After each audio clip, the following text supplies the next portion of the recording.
Cada día es una nueva aventura, un nuevo viaje de descubrimiento, una sorpresa que nos brindan las tierras chilenas con sus poderosas montañas, sus cataratas de nubes, sus verdes viñedos, historias de más de 150 años cultivando y produciendo los mejores caldos. Vinos que se refieren más a sublimes obras de arte. Tanta pasión, tanta entrega, tanto misterio enredado en cada botella. He ahí la razón de nuestro viaje, he ahí la razón del por qué estamos aquí. Pero si juntas las dos, nace el amor por el vino. Hoy en Mundo Divino. Llegamos al Valle de Rapel, lugar en donde se encuentra la bodega Misiones de Rengo, una tierra cargada de historia, en donde la mística natural se liga con fuerza a las distintas órdenes de sacerdotes que allí realizaron sus misiones y ejercicios espirituales. Y Felipe Miller, el joven y aclamado winemaker de Viña Tabalí, nos habló un poco sobre el proceso de guarda de los vinos en barriles. ¿Para qué? ¿Por qué? ¿Cuál es la razón de ser de tanta pasión, de tanto esfuerzo y entrega al jugo de la uva fermentada? ¿Y ahora para dónde vamos? Ahora vamos a Rengo, una ciudad que está a 120 kilómetros al sur de Santiago, y justamente vamos a tener la oportunidad de visitar Viña Misiones de Rengo. Nuevamente bienvenidos a esta cita que tenemos con el vino todos los miércoles, bienvenidos a Mundo Divino, y hoy vamos a descubrir como siempre muchos aspectos y a darnos cuenta que el vino no está reservado solo para las altas élites, sino para todo el mundo. Buenas noches, Liliana, ¿cómo está? Y buenas noches a nuestros invitados. Buenas noches. Nuestros jóvenes invitados. Nuestros jóvenes invitados, porque vamos a hablar de un tema muy interesante. Justamente, vamos a hablar de los vinos jóvenes y a qué se refiere la gente cuando está hablando de eso, de un vino joven. Principalmente cuando yo pienso vino joven, pienso un vino sin guarda, pienso un vino que viene del mismo año. Usualmente es un mono varietal de una sola cepa y se caracteriza por su viveza, por su juventud. Bueno, y significa que en el proceso, ¿cuánto tiempo se demora? O sea, mientras siembran, lo recogen y está en el mercado. Bueno, las vides tienen como 5 años, a partir de esos 5 años empiezan a cosechar uvas de calidad.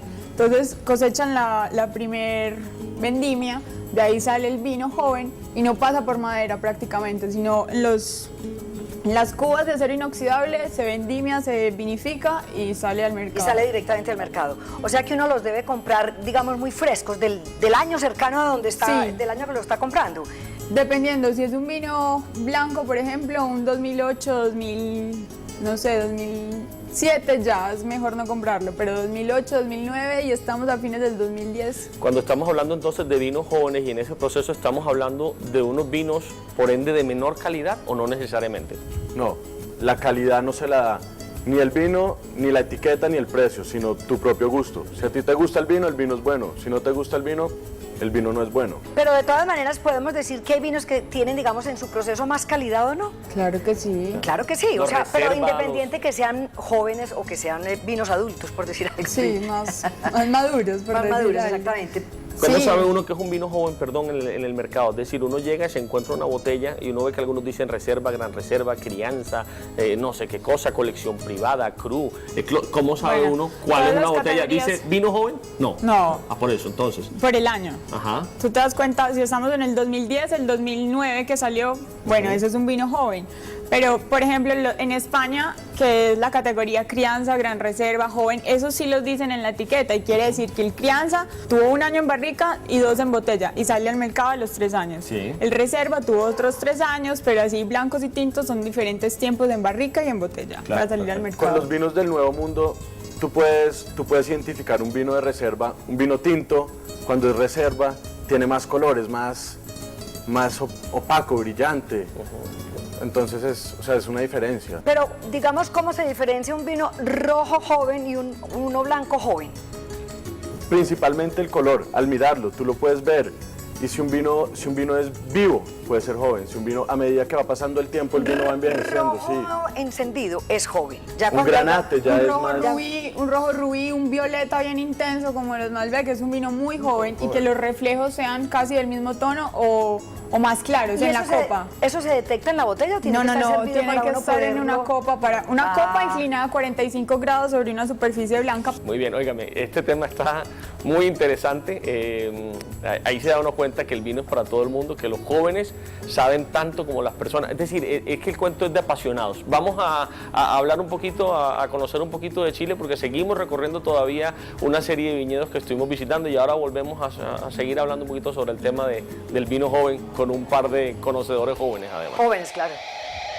Estamos en un sitio precioso, un poco frío, estamos cerca de 6 grados y medio, 6 grados diría yo, 5, en la bodega de Viña Misiones de Rengo. Exactamente. Es difícil de repetir, pero es una bodega bellísima y aquí tenemos un proceso distinto al que hemos conocido en Chile. ¿Por qué es distinto? Porque aquí llega la uva, no hay viñedos. Exactamente, no hay viñedos cerca de la bodega, de la viña. E indudablemente todos nuestros viñedos están en distintas regiones, distintos valles, pero efectivamente este es el lugar donde hacemos la elaboración del vino. Hacemos de muchos tipos de vino, blancos, tintos, con madera, sin madera, frutoso, no frutoso, etc. Hay una variedad importante. Pero ¿cuál es ese vino que podríamos decir es el vino emblemático de Misiones de Rengo? A mi juicio hay dos cosas como emblemáticas de Misiones. La cepa, que es el Carmener, y quizá el vino emblemático de Misiones, el Gran Reserva Cuvée Carmener. ¿Qué vemos aquí en esta bodega donde estamos en este momento ubicados? Que hay una cantidad como de panalcitos allá guardados, inclusive con rejas muy cerrados. Sí, esto es lo que nosotros llamamos la enoteca, el lugar donde nosotros guardamos la línea Gran Reserva Cuvée nuevamente, y eso es lo que tú llamas como esos pequeños panales, son nuestros nichos. Nichos. Donde el vino envasado duerme, reposa, y esos son tiempos, son condiciones de humedad, condiciones de temperatura, todo en su justa medida para que el vino duerma. Descanse. ¿Por cuánto tiempo duerme? Normalmente estos vinos están aproximadamente un año durmiendo. Hola, buenas noches, mi nombre es Pedro Nel Restrepo, soy el sommelier del restaurante La Buena Vida de Medellín y hoy vamos a hablar de un término muy conocido y desconocido para otros, lo que son las lágrimas del vino. En algunas ocasiones hemos escuchado también quien dice o habla de las piernas del vino. Creemos que el término más correcto es hablar de la lágrima.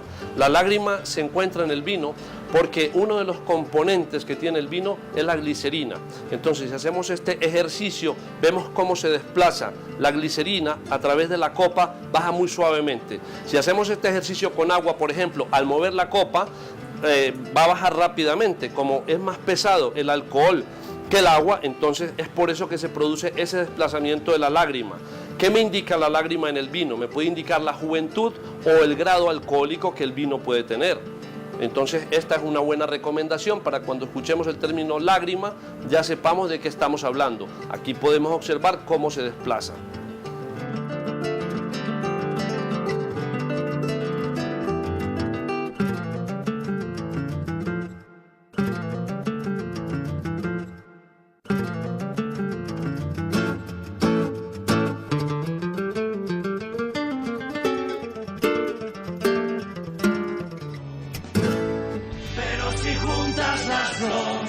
Nace el amor por el vino. Ya volvemos con Mundo Divino.